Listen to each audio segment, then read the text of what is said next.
안녕하세요. 자, 이번 시간에 이제 제목 보시다시피 어업의 배서양도입니다.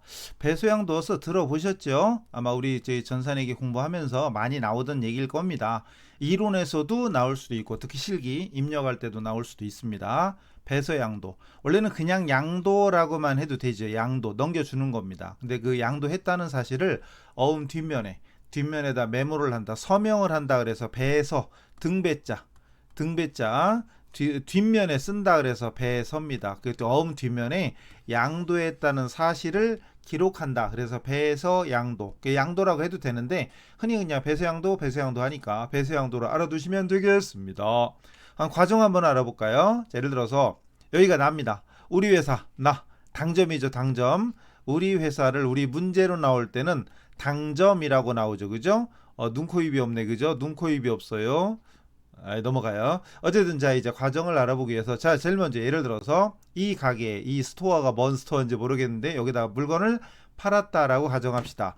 물건 팔았으면 돈 받아야 되죠. 돈 받아야 되는데 현금으로 받지 않고 어음으로 받았다. 어음이라는 건 어음이 뭐냐 그러면 또 길어지니까 지금 이 시간에는 배수양도만 하는 거예요. 어음은 알고 있다고 전제하고 만약에 어음을 전혀 모르겠다. 그럼 우리 이론 강의 들으러 카페로 오세요. 아셨죠? 자, 어음은 일정 기간 후에 지급하기로 약속하는 거죠. 그러니까 이 상점에서 약속을 했죠. 저한테 몇 월 며칠까지 갚겠습니다 라고 약속을 하고 어음에다 써서 주는 거죠. 이거를 분계로 표시하면 머릿속에 해봐요. 이걸 분계로 표시하면 상품을 매출하고 어음 받았다. 분계로 표시하면 이렇게 되겠죠. 대변에 특히 전산회계 할 때는 상품 매출이라고 하죠. 아니면 그냥 매출만 떠올려도 됩니다. 매출이라는 수익 발생, 수익. 그리고 어음을 받았다. 이럴 때 쓰는 말이 받을 어음. 우리 실기할 때는 110번 받을 어음이고 거래처 걸어야죠. 거래처 걸어야 됩니다. 실기할 때는. 자, 이번 시간은 그게 포인트가 아니니까 일단은 어음을 받으면 차변에 받을 어음 당연하죠. 받을 어음. 자, 그런데 그 다음에 이 거래가 있고 나서 얼마쯤 후에 만약에 이 커피숍이네. 커피숍에서 상품을 사왔대. 커피숍에서 뭘 샀지? 모르겠어요. 어쨌든 뭘 샀대요. 그냥 뭘 샀대. 상품을 샀어요. 그리고 돈 줘야 되잖아요. 근데 돈을 줘야 되는데 내가 이 돈을 줄 때 이쪽에 돈을 대불이라네. 대금 지불하는 방법은 현금으로 주는 방법이 있고, 그죠? 수표를 발행해서 주는 방법도 있고, 그리고 어음을 발행해 주는 방법도 있고, 그리고 그냥 나중에 줄게 외상으로 하는 방법도 있고, 물론 계좌이체, 보통예금 통장에서 계좌이체 할 수도 있죠, 그죠? 자, 이렇게 여러 가지 방법이 있는데 이번에는 이런 거죠. 어음을 배수양도했답니다. 자, 내가 받았던 이 어음 있잖아요. 이 어음을 얘한테 넘겨주는 거죠. 내가 받을 어음인데 이 스토어한테 받을 어음인데 이 돈을 너한테 줄게. 네가 받아가져라 라고 배수양도 넘겨주는 겁니다. 내가 받을 어음을 남에게 넘겨주는 과정을 배서양도. 그 양도했다는 사실을 어음 뒷면에다가 사인해 줍니다. 내가 양도했다는 사실을. 그래서 배서자가 붙어서 배서양도예요. 자, 중요한 건 내가 어음을 발행해 주는 게 아니죠. 어음을 발행해 주는 게 아니라 내가 받을 어음을 넘겨주는 거죠. 내가 받을 건데 너한테 넘겨줄 테니 네가 받아가져라 라고 넘겨주는 걸 뭐라고 한다? 배서양도. 분계로 표시하면 이렇게 되겠죠. 차변에 상품을 매입했어요. 또는 문제에 따라서는 원재료를 매입했을 수도 있겠죠. 그죠? 그리고 중요한 건 대변에 뭐다? 받을 어음이죠. 중요한 건 지급어음이 아니죠. 지급어음은 어느 때 쓰는 말이에요? 지급어음은 어음을 발행했을 때. 내가 어음을 지금은 내가 발행한 게 아니라 딴 사람한테 받았던 어음, 받을 돈을 넘겨주는 거잖아요. 그러니까 이거는 받을 어음이지 지급어음이 아니문이다 이거지. 지급어음은 어느 때 쓴다고요? 내가 어음을 발행해 줬을 때, 작성해 줬을 때. 그럼 이렇게 받을 어음, 차변에 있던 받을 어음을 넘겨주는 거니까 대변으로 받을 어음이 없어지는 겁니다. 차변에 있던 받을 어음이 대변으로 가서 없어져요. 자, 이 분계가 앞으로 여러분 실무에서 많이 만나게 될 겁니다. 물론 매 시험 나오고 이럴 정도까지는 아니지만 우리 공부하다 보면 어음 배수양도는 필수예요. 필수. 중요한 건 배수양도라는 말은 일단 내가 어음을 가지고 있던 거라는 점. 즉 장부에 받으러움이라고 써 있었었다는 점.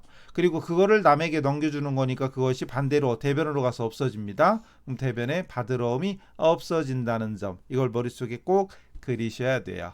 자, 그럼 가장 최근에 나왔던 문제, 100회 이후에 나왔던 문제들만 몇 개를 뽑아보자고요. 넘어갑시다. 자, 어음 배수양도만. 우리 유튜브는 또 짧게 해도 되잖아요. 그죠? 주제별로. 자, 영흥 원단에서 원재료를 구입을 했어요. 그리고 대금 중 50만 원은 현금으로 지급하고 나머지는 소지하고 있던 청청이 발행한 약속 어음으로 지급하다. 여기서 중요한 건 어음을 줬죠. 어음을 줬는데 중요한 건 내가 발행해 준 거냐? 아니죠. 발행해 준 게 아니라 뭐예요?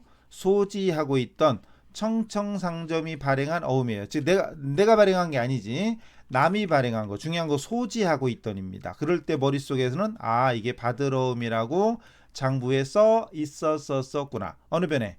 차변에. 자산이니까 차변이었겠지. 그러니까 처음에 받으러움이 차변에 있었는데 오늘 이거를 딴 사람한테, 누구한테? 영흥한테 넘겨준 거잖아요. 넘겨준 거죠. 네가 받아 가지세요라고 넘겨준 겁니다. 자, 이제 분개되죠. 이제 차변에 원재료를 구입했고 일부 현금, 일부 어음. 근데 어음이 내가 발행한 게 아니라 소지하고 있던 어음이니까 알아서 넘어가 버리네. 일단 차변에 원재료가 들어옵니다. 원재료 자산 증가. 항상 거래입 판료서는 머릿속에 있어야죠. 자산 증가는 차변입니다. 그리고 대변에 현금, 일부 50만 원 현금 줬으니까 현금 나가죠. 돈이나 물건이 들어오면 차변, 나가면 대변이잖아요. 원재료 지금 들어왔죠. 들어오면 차변, 나가면 대변. 그리고 중요한 건 어음을 양도해 줬잖아요. 그럼 차변에 있던 받으러움이 대변으로 가서 없어집니다. 여기서 지급어음을 쓰면 안 된다는 점. 지급어음은 어느 때 쓰는 거라고요? 내가 약속어음을 발행했을 때, 그때 지급어음을 쓰는 거죠. 자, 지금은 소지하고 있던 어음을 준 거니까 대변에 받으러움이라는 점이 포인트. 그리고 실기시험에서는 거래처 걸어야죠. 받으러움이 원래 청청 거였잖아요. 청청 거. 청청을 써줘야 됩니다. 청청한테 받을 건데 없어지는 거니까 청청이 됩니다. 자, 이게 실제 우리 시험에 나왔던 문제. 보다시피 100회 특별회차. 전산회계 1급인데 특별회차입니다. 지금은 특별회차라는 게 없으니까 신경 쓰지 말고 그냥 전산회계 1급 문제입니다. 자, 가장 최근에 나왔던 문제 중에 하나고 또 있나 볼까요? 또 있네. 엥? 또 특별회차요? 이상한데? 뭐 이렇게 있지? 특별회차고 100회래. 100회가 또 있었나? 넘어가요. 제가 이걸 또 안 고쳤나? 이상한데? 두 개나 나올 리가 없는데 이상하네. 이걸 아마 다른 회차인가? 모르겠어요. 넘어가요. 그게 중요한 게 아니잖아요. 어쨌든 100회 이후에 나온 건 맞아요. 100회 이후에 나온 건 맞으니까 넘어가요. 아즈의 자동차로부터 원재료를 매입했다가 아니구나. 원재료 운반용 화물차 트럭을 600만 원 매입했어요. 그리고 대금 중 300은 보관 중인 삼진 발행의 약속어음을 배서 여긴 양도라는 말이 안 써 있네. 그죠? 양도라는 말이 안 써 있지만 보관 중인 어음이니까 보관 중인 어음에서 머릿속에는 받으러움이 떠올라야 되겠죠. 차변에 받으러움이라고 되어 있었는데 이거를 배서라는 자체가 넘겨줬다는 사실을 어음 뒷면에 쓴다는 얘기니까 배서양도 해주고 나머지는 외상으로 했답니다. 자, 분개되죠. 머릿속에 그려지죠. 화물차 구입했고 일부는 어음 배서양도 했고 일부는 외상으로 했어. 중요한 건 외상인데 참 외상매입금 아니지요. 왜 구입한 게 자동차거든. 외상매입금이 아니고 뭐다? 지급어입니다. 에이? 미지급금이죠. 미지급금. 아무 생각 없이 듣고 있으면 안 돼요. 미지급금입니다. 분개하면 이렇게 되죠. 실기에서는 직접 입력하는 거죠. 차변에 차량 운반고 자산 증가. 그리고 중요한 건 대변에 받을 어음. 받으러움이 없어지죠. 그리고 이제 실기에서는 거래처 걸잖아요. 거래처 삼진 이렇게 걸어야 되겠죠. 거래처 삼진 걸고 중요한 건 요거 외상매입금이 아닙니다. 외상매입금 쓰면은 틀려요. 외상매입금은 어느 때? 재고자산일 때. 재고자산을 구입했을 때. 이때 재고자산이라 하면 원재료라든가 상품이라든가 아니면 제품이라든가 이런 거래일 때 외상매입금 이런 말을 쓰는 거죠. 그죠? 뭐 제품은 외상매입금이 나올 리가 없겠는데 제품을 사올 리는 없으니까. 그래서 어쨌든 재고자산이 종류가 이렇다는 얘기고 원재료나 상품을 사왔다면 외상매입금이다. 그러나 지금은 자동차 구입했으니까 미지급금이에요. 이것도 중요하네. 이것도 중요하고 이것도 중요하고 다 중요합니다. 자, 받으러움이 대변으로 가서 없어진다는 점 할 수 있겠죠? 어려운 거 아니죠? 보관 중인, 조금 아까는 뭐라고 나왔죠? 앞에서는 소지하고 있던, 소지하고 있던, 보관 중인. 중요한 건 내가 약속어음을 발행했다면 또 뭐라고 할까요? 만약 이 문제를 보관 중인 어음을 배서한 게 아니라 약속어음을 발행하여 지급했다면, 이 똑같은 문제에서 요거를 어음을 발행해서 지급해서 300만 원을 어음을 발행해서 지급했다면 그때는 대변에 뭐가 될까요? 미지급금 빼고 그때는 대변에 뭐가 될까요? 어음 발행했으니까 당연히 지급어음이지. 아니지요. 아닙니다야. 아니고 보다 이것도 미지급금이에요. 이것도 미지급금이야. 결론은 얘도 미지급금이고 얘도 미지급금이면 대변에 600만 원이 되겠네. 중요한 건 지급어음 쓰면 안 됩니다. 왜? 똑같아요. 자동차니까 재고자산이 아니니까 지급어음을 쓰면 안 됩니다. 결론 지급어음도 어느 때 쓴다는 얘기다? 재고자산일 때. 그러니까 외상매입금하고 지급어음은 다른 말로 하면 매입채무잖아요. 무엇이라고요? 외상매입금하고 지급어음을 합쳐서 무엇이라고요? 매입채무. 매입채무, 상품을 외상으로 사왔을 때, 원재료를 외상으로 사왔을 때는 외상매입금 지급어음입니다. 근데 만약에 매입채무가 아닌 것은 기타 채무잖아요. 그럴 때는 미지급금을 쓰는 거잖아요. 개정 과목이 전혀 다릅니다. 개정 과목 틀리면 그냥 틀리는 겁니다. 오답이죠, 오답. 그래서 지금 이것도 만약에 내가 어음을 발행했다면 아마 지급어음 쓸 사람이 되게 많을 건데 틀렸습니다. 미지급금 써야 됩니다. 미지급금. 왜? 차변이 뭐니까? 차량 운반구니까. 차량 운반구 600만원, 대변에 미지급금 600만원. 요렇게 코럼 됩니다. 아시겠죠? 중요한 겁니다. 또 있나? 또 있네.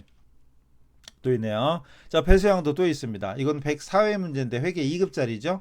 회계 2급, 회계 1급, 세무 2급, 1급 할 거 없이 그 종종 나올 수 있습니다. 솔직히 자주 나온다고 볼 수는 없지만 수시로 나옵니다.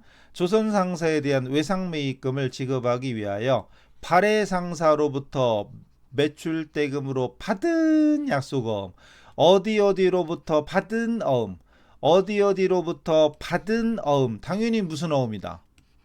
받을 어음이라고 되어 있는 거죠. 120만 원을 배수양도했대. 넘겨준 거죠. 받을 어음을 넘겨준 겁니다. 그리고 나머지는 현금 줬다. 자, 이제 문제만 읽어도 답이 머릿속에 그려지죠.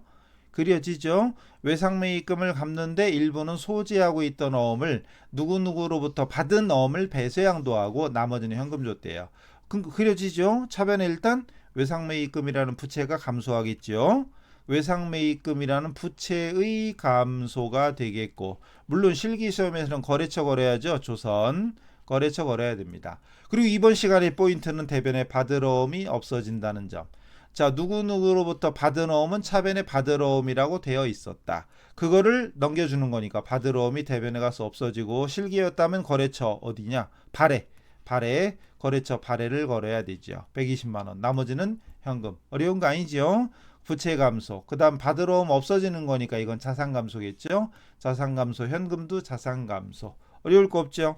그러니까 배에서 양도 뜻만 알면, 그리고 결과적으로 내가 가지고 있던 누구누구로부터 받은 어음, 또는 소지하고 있던 어음, 그리고 좀 아까는 뭐라고 나왔더라? 뭐였죠?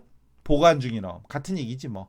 그래서 결론은 뭐 문제에서 소지하고 있던 어음 또는 보관 중에 있던 어음, 또는 뭐죠? 누구누구로부터 받은 어음. 자, 그래서 소지하고 있는 어음, 그리고 어음은 우리 보통 약속어음을 의미하죠. 보통은 약속어음. 환어음은 우리 전산시험에 안 나오잖아요. 또는 보관하고 있는 어음, 누구누구로부터 받은 어음, 이런 얘기는 전부 다 차변에 받을 어음이라고 되어 있었다라는 걸 머릿속에 그리면 되겠죠. 차변에 받을 어음이 있었다. 근데 그걸 배수양도했다 그러면 대변으로 없어진다. 이거 실기할 때 바로바로 그냥 문제 읽자마자 바로바로 입력할 수 있어야 됩니다. 또 있나? 없네요. 합격을 기원합니다. 적어도 어음 배수양도에 대해서는 지금 나오는 문제들 이거랑 거의 같은 패턴으로 나오니까 소지하고 있던 어음, 보유하고 있던 어음, 보관 중이던 어음, 누구누구로부터 받은 어음, 그런 머릿속에 받을 어음이 딱 떠올리시고 배수양도했다. 그럼 받을 어음이 대변에 가서 없어집니다. 아시겠죠? 자, 네이버 카페에 김쌤 전산회계 검색하시면 나오고요. 전산회계 전산세무 FATDAT 재경관리사 회계관리 강의가 있습니다. 그 무료 강의가 있으니까 오셔서 보시고 질문하시고 하시면 되겠습니다. 다음에 또 뵙기로 하고 이번 시간 여기서 마치겠습니다. 수고하셨습니다.